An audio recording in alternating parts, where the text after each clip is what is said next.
Terus selanjutnya ada choline. Choline ini prekursor dari phosphatidylcholine, acetylcholine atau betain.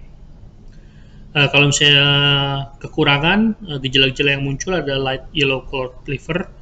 Terus jadi livernya warnanya kuning dan warnanya agak pucat. Terus growth rate itu akan terhambat, liver fat content akan meningkat. Terus kebutuhan choline ini terkait juga dengan jumlah lemak dalam pakan itu sendiri. Apabila jumlah lemaknya itu kayak tinggi, maka kebutuhan choline ini akan juga bisa meningkat. Nih, untuk excessive intake-nya tidak ditemukan ada masalah. Untuk form dalam feed meal-nya itu biasanya ditambahkan dalam bentuk chloride salt. Dia ini mempunyai properties yang basa kuat. Jadi kalau misalnya ditambahkan dalam premix, dia tuh bisa mereduksi aktiviti dari vitamin E dan vitamin K. Oleh karena itu, choline itu biasanya tidak ditambahkan di vitamin premix, tapi di mixernya langsung.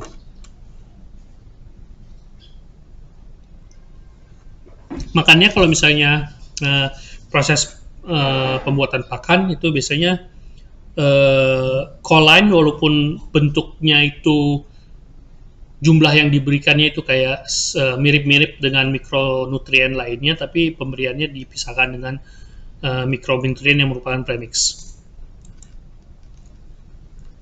Ini adalah pathway-nya, jadi sintetisnya sini dari choline menghasilkan phosphatidylcholine. Untuk phosphatidylcholine ini ada dua pathway. Terus inilah homocysteine metabolism. Jadi di sini choline ini berperan dalam pertama pembentukan betain. Betain ini nanti akan membantu sintesis metionin dari homocysteine. Terus nanti juga untuk katabolisme dari metionin itu sendiri nanti akan memerlukan phosphatidylcholine. Terus myoinositol ini penting dalam signaling dari berbagai proses metabolisme. Kalau misalnya berkurang dalam pakan, gejala yang timbul adalah poor appetite, poor growth, anemia, vein erosion, dan dark skin coloration. Kalau misalnya ditambahkan dalam bentuk yang eksesif, tidak ditemukan suatu gejala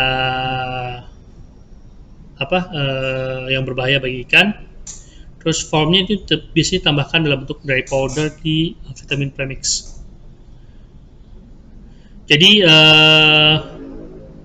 myoinositol ini termasuk dalam satu jenis inositol ya. Inositol di dalam inositol ini myoinositol yang mempunyai fungsi sebagai inositol. Ini adalah pathway-nya.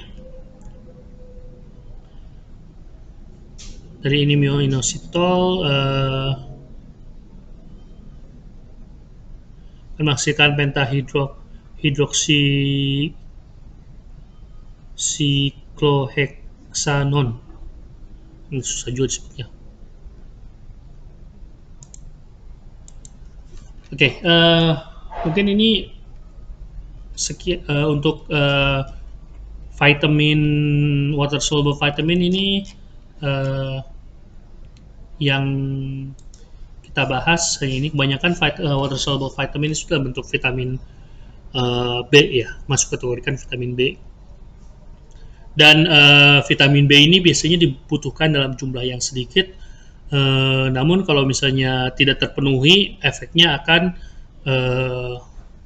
bisa langsung menghambat pertumbuhan, karena memang dia kebanyakan berperan dalam sintetis enzim-enzim yang berperan dalam metabolisme energi, atau misalnya metabolisme karbohidrat, metabolisme asam amino, metabolisme asam lemak dan lain-lain. Jadi kalau enzim ini tidak bisa kebutuhan tidak terpenuhi, tidak bisa membentuk enzim ini dalam jumlah yang cukup, jadi metabolisme tersebut akan terganggu juga pada akhirnya. Terus biasanya sih vitamin B ini memang ditambahkan dalam bentuk premix. Premix itu nanti ada yang apa? Ada yang micro premix, ada yang macro premix. Nah, untuk beberapa vitamin memang bisa dimasukkan ke dalam premix, tapi memang ada beberapa juga yang dipisahkan karena ditambahkannya dalam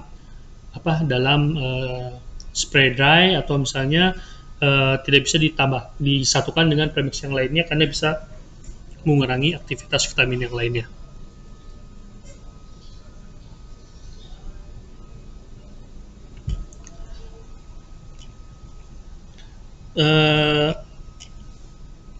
Mungkin sekian untuk kuliah hari ini. Apabila ada pertanyaan, bisa silakan ditanyakan, bisa pada LMS ataupun bisa pada secara email ataupun secara pakai WhatsApp juga kalau misalnya mau, boleh. Dan untuk pembahasan vitamin ini nanti semua yang ada di ujian akan dikeluarkan dari perkuliahan yang telah dilakukan. Oke, terima kasih atas perhatiannya.